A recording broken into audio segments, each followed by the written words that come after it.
It was another Monday morning, the kind where the sky couldn't decide if it wanted to rain or shine, and I was running late for work, as usual.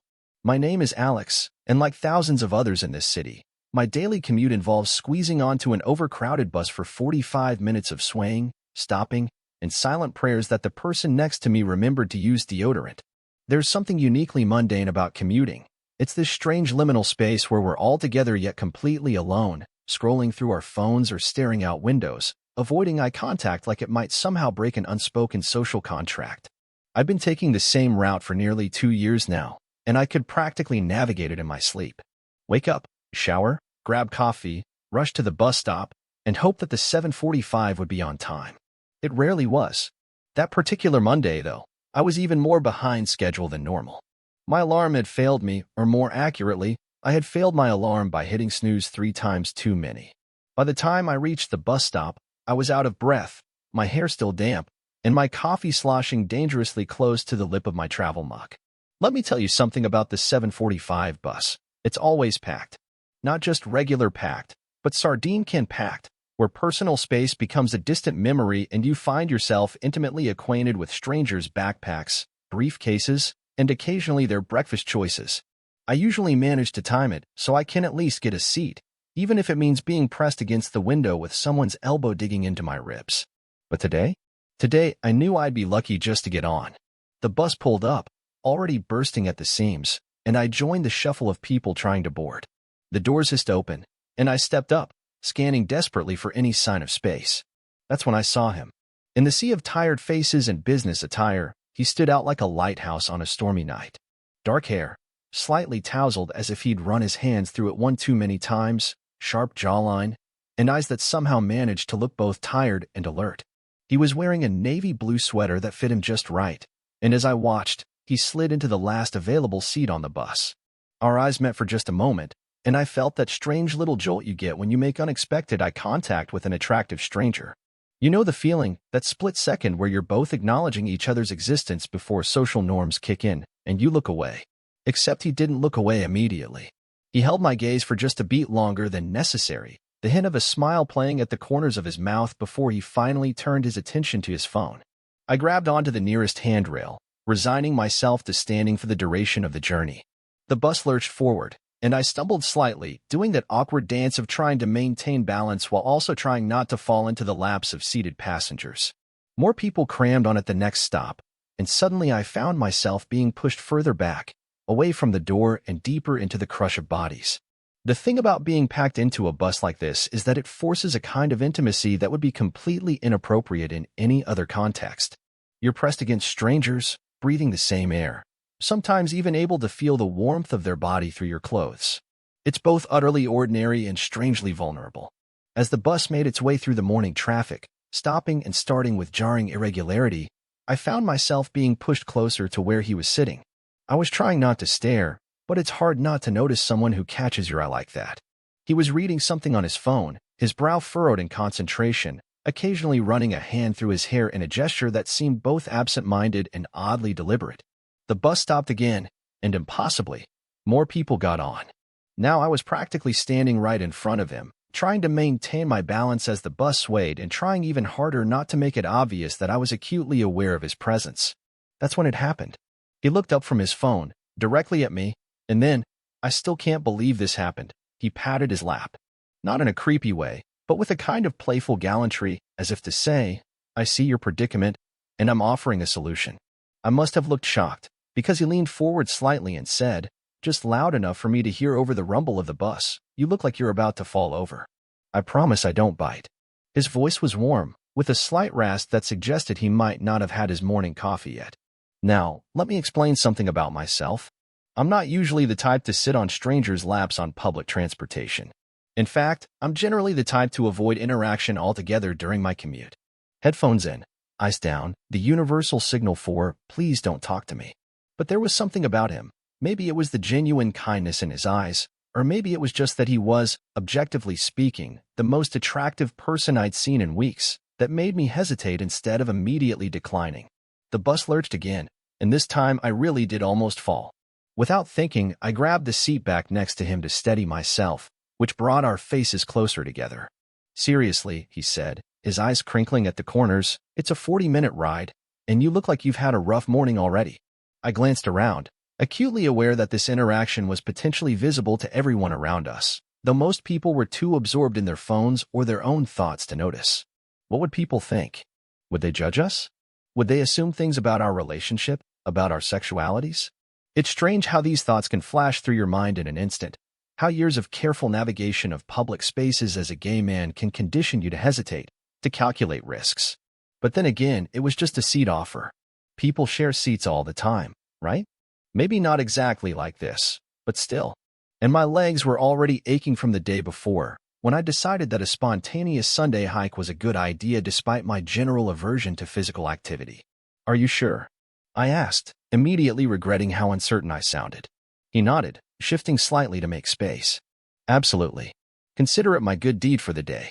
And so, with a mix of embarrassment and something that felt dangerously close to excitement, I carefully lowered myself onto his lap. I tried to sit lightly, keeping most of my weight on my own legs, which were awkwardly positioned to avoid fully committing to the situation. You can actually sit, you know, he said, amusement evident in his voice. I'm stronger than I look. He did look strong, actually. Not in a showy, gym-obsessed way, but in the solid, capable way of someone who probably hiked for real and didn't just talk about it, and then complain for days afterward like I did. Gradually, I allowed myself to relax, though I was hyper-aware of every point of contact between us. The warmth of his legs beneath mine, the slight pressure of his chest against my back when the bus took a sharp turn. It was intimate in a way that felt both completely inappropriate and oddly comfortable. I'm Daniel, by the way, he said, his breath warm against my ear. Alex, I replied, turning slightly so I could see his face. This close, I could see that his eyes weren't just brown as I'd initially thought, but had flecks of amber in them. Thanks for the seat. Happy to help, Daniel said. Though I have to admit, this isn't how I usually meet people. I laughed, some of the tension easing from my shoulders. You mean you don't regularly offer your lap to strangers on public transportation? I'm shocked. Only the cute ones who look like they're having a Monday morning crisis, he replied, and I felt a flush creep up my neck that had nothing to do with the stuffiness of the bus. The conversation flowed surprisingly easily after that. We discovered that we both worked in the same part of the city. He is a graphic designer for an advertising agency, me as an editor for a small publishing house. We commiserated about early mornings and the soul-crushing nature of alarm clocks. We debated the merits of various coffee shops along our route. He was loyal to a tiny hole-in-the-wall place I'd never even noticed, while I defended my chain store addiction with the fervor of someone who knows they're wrong but is committed to the bit. So you're telling me you've never had their cold brew? Daniel asked, sounding genuinely distressed. It's life-changing, Alex. Life-changing. I'm skeptical of any beverage described as life-changing, I countered. It's coffee, not a spiritual awakening. That's because you haven't had the right coffee, he insisted. It's like, imagine the best coffee you've ever had, and then imagine that coffee had a baby with pure happiness. That's what their cold brew is like. I couldn't help but laugh at his enthusiasm. You should write their advertising copy. Maybe I will, he said, grinning. Though I think Coffee Baby of Happiness might not test well with focus groups. As the bus made its way through the city, the initial awkwardness of our arrangement faded. The rhythm of the conversation, punctuated by the stops and starts of the bus, created a strange bubble around us. The usual anonymity of the commute was replaced by this unexpected connection, this shared space that felt both public and intensely private. I learned that Daniel had moved to the city 3 years ago for work, that he had a cat named Pixel who had a habit of sleeping on his face, that he played guitar but not well enough to inflict it on other people. He told me about growing up in a small town where being gay meant carefully monitoring every gesture, every word, until he could escape to somewhere bigger, somewhere with more room to breathe. It wasn't all bad, he said, his voice taking on a reflective quality. My parents were supportive, eventually. But there's something about being the only openly gay kid in a high school of 300 that really hones your survival instincts. I nodded, understanding all too well. I grew up in the suburbs, not quite as small, but same energy. I didn't come out until college. Spent all of high school dating girls and wondering why it felt like I was acting in a play where everyone else had the script but me. And now? He asked, and there was genuine curiosity in his voice, not just the polite interest of small talk. Now it's better, I said. Still complicated sometimes. Dating apps are a special kind of hell. But better. He laughed at that. God, dating apps. I deleted mine last month after a guy showed up to our date, took one look at me, and said, "Oh, you look taller in your pictures," then turned around and left. No. I gasped, genuinely horrified. That's not even a good insult. You're not short. I'm 5 feet 10 inches, Daniel said, shrugging. Apparently that's the new short. Well, he sounds like an idiot, I said firmly. You dodged a bullet. Daniel smiled, and there was something warm in his expression that made my stomach do a little flip. Thanks for the vote of confidence.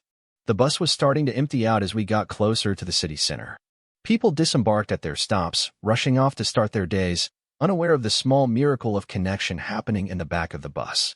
I realized with a start that I should probably move back to a standing position now that there was more space, but Daniel made no indication that he wanted me to move, and truthfully, I was comfortable where I was. As we talked, I found myself becoming more animated, gesturing with my hands the way I do when I'm excited about a topic. At one point, I nearly smacked him in the face while explaining my passionate hatred for unnecessary book-to-movie changes, and he caught my wrist, laughing. Careful there, he said. I'd like to keep my eyes intact for work. His hand lingered on my wrist for just a moment longer than necessary, and I felt that touch like a current running through me.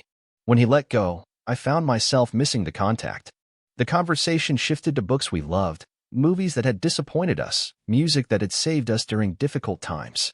We discovered a shared love for obscure indie bands and a mutual hatred for cilantro. It tastes like soap. We exclaimed in near-perfect unison, then dissolved into laughter. It's genetic, you know, Daniel said. The cilantro thing. Some people have a gene that makes it taste like soap. So what you're saying is, we're genetically compatible, I joked, then immediately felt my face heat up as I realized the implication. I mean, genetically predisposed to good taste, Daniel finished smoothly, saving me from my own awkwardness. But there was a twinkle in his eye that suggested he'd caught my meaning and wasn't opposed to it. As the bus approached my stop, I felt a strange reluctance to end this unexpected encounter. The thought of returning to the normal routine of my day after this interlude felt somehow wrong, like stepping out of a warm room into the cold.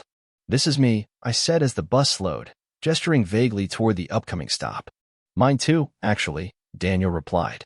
I'm at the agency building on 7th. I'm just a block over, I said, surprised at the coincidence. How have we never run into each other before? Daniel shrugged, a small smile playing at his lips. Maybe the universe was waiting for the right moment. I rolled my eyes, but I was smiling too. That's either very profound or very cheesy. I contain multitudes, he quipped, and then, as the bus came to a stop, after you. I stood up, immediately missing the warmth of our contact, and made my way toward the door. Daniel followed close behind, and as we stepped off the bus into the morning air, there was a moment of uncertainty. This was where the story should end, a chance encounter, a pleasant conversation, a memory to smile about during the day. But I didn't want it to end. Daniel seemed to be having similar thoughts, because he hesitated, shifting his weight from one foot to the other. So, he said, about that life-changing cold brew. Let me guess, I said, feeling a smile spread across my face. You're going to insist I try it. Well, it would be a crime against coffee not to, he replied. And I happen to be heading that way right now. If you have time, that is. I thought about my desk at work, the manuscripts waiting for me, the emails that had undoubtedly accumulated overnight.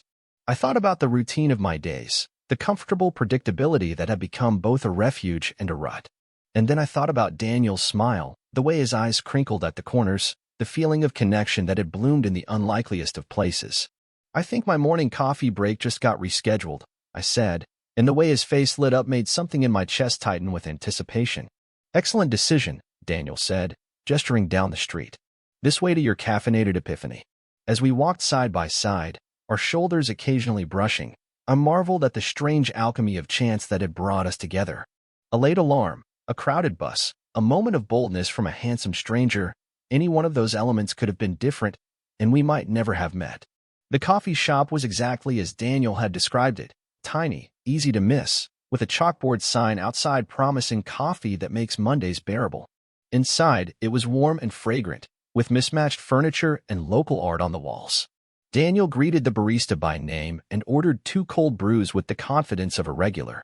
We found a small table by the window, and as we sat down across from each other, I realized that this was the first time we were face-to-face without the strange intimacy of our bus seating arrangement. There was a moment of shyness, almost like we were meeting again for the first time. "So," Daniel said, stirring his coffee, "same time tomorrow?" I laughed, feeling a warmth that had nothing to do with the coffee shop's temperature. "Are you offering me your lap for the entire commuting week?" "I'm offering whatever you want," he replied, and though his tone was light, there was something in his eyes that suggested he meant it.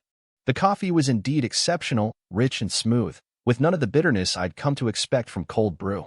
But even better was the conversation that continued to flow between us, the growing sense that this wasn't just a chance encounter but the beginning of something meaningful. When we finally parted ways an hour later, both of us late for work, but neither of us caring much, Daniel put his number in my phone. "For bus emergencies," he said with a wink. "Is that what we're calling it?" I asked, unable to keep the smile from my face. "We can call it whatever you want," he replied, "as long as it involves seeing you again." As I walked the final block to my office, I couldn't help but reflect on the strange, wonderful turn my morning had taken. What had started as a typical Monday, a day to be endured rather than enjoyed, had transformed into something unexpected and precious. All because a handsome stranger had taken the last seat on the bus and then let me sit on his lap. The next day, I made sure to be at the bus stop early. Not because I was worried about getting a seat, but because I was hoping for a very specific one. And when I saw Daniel waiting there, his face breaking into a smile as he spotted me, I knew that my commute would never be the same again. Sometimes the most extraordinary connections happen in the most ordinary places. You just have to be willing to take a seat when it's offered. Total_char_count, 18,634.